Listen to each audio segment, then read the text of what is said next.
for our Global Grid segment now. France 24's foreign affairs editor, Philip Turle, joins me on set. Philip, can you begin by explaining why the UK is so up in arms about this protocol, which it signed in the first place? Well, the basic bottom line here, Aaron, is that the UK says the protocol is not working as it should, and it's causing more trouble than good, and it's causing a lot of problems for goods being sent around the United Kingdom, notably from Great Britain mainland into Northern Ireland, because of controls and checks. If you look at the map here, everything in pink is the UK. That includes Northern Ireland. Everything in white is the Republic of Ireland. The Republic of Ireland is still in the European Union. The UK is no longer in the European Union. So, in theory, there needs to be a border between Northern Ireland and the Republic of Ireland. That is something that both sides have agreed there cannot be to prevent a return to the troubles that dogged that area for over 30 years and which ended with the Good Friday Agreement. But the border has to go somewhere, so it's been placed in the North Sea. And that means there are controls and checks on all goods going into Northern Ireland, which has no border with the European Union. So Northern Ireland is still in the European Free Trade Zone, whereas the rest of the United Kingdom is not. So it is a very complicated situation, and there is no easy solution. And Northern Ireland was always going to be the most complicated part of the Brexit deal when Britain voted to leave the European Union back in 2016. So what the British are now proposing is to get rid of most of the checks on goods and merchandise going from the United Kingdom into Northern Ireland, or Great Britain into Northern Ireland, to make it easier because shop shelves have been empty, because every good has to be checked and then sealed and then sent in, and this is delaying all the process and making things more expensive.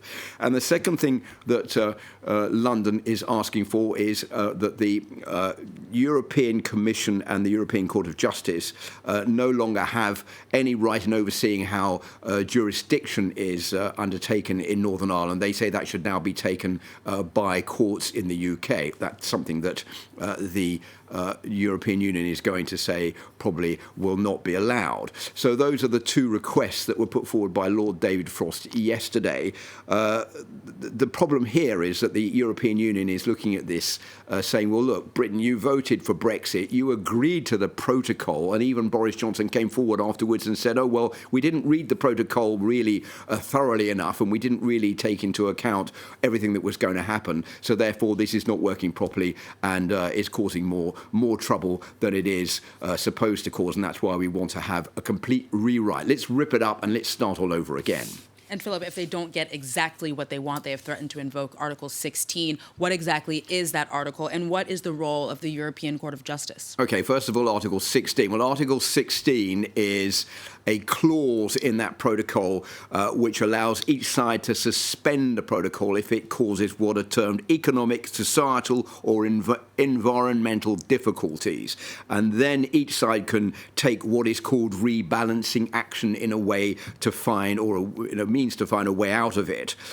So that is what the UK is threatening to do, basically to override the protocol to send goods in and out of Northern Ireland without the controls and the checks that are currently necessary, so as to smooth out the trade. Concerning the European Court of Justice, that is the body which oversees all judicial affairs within the European Union and which also takes into account Northern Ireland because that is still in the European Free Trade Zone. Therefore, it has its final say on what goes on there. That is something that Britain says can no longer continue because Northern Ireland is part of the UK, which left the European Union, and therefore it is up to the British to decide judicially what happens there.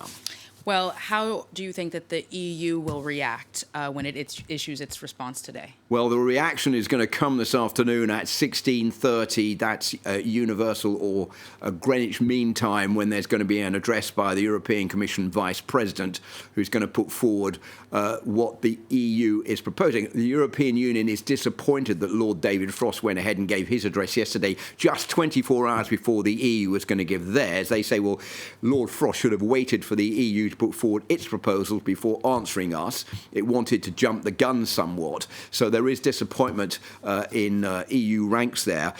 So I think that what the EU is worried about is the UK going to trigger Article 16? Is that a negotiating tactic, or are they very serious about it? And if they do, what that means for the future of that protocol. And secondly, there is, as I was saying, almost unanimous refusal that the ECJ, the European Court of Justice, is no longer able to take judicial measures in Northern Ireland. That is seen as a red line.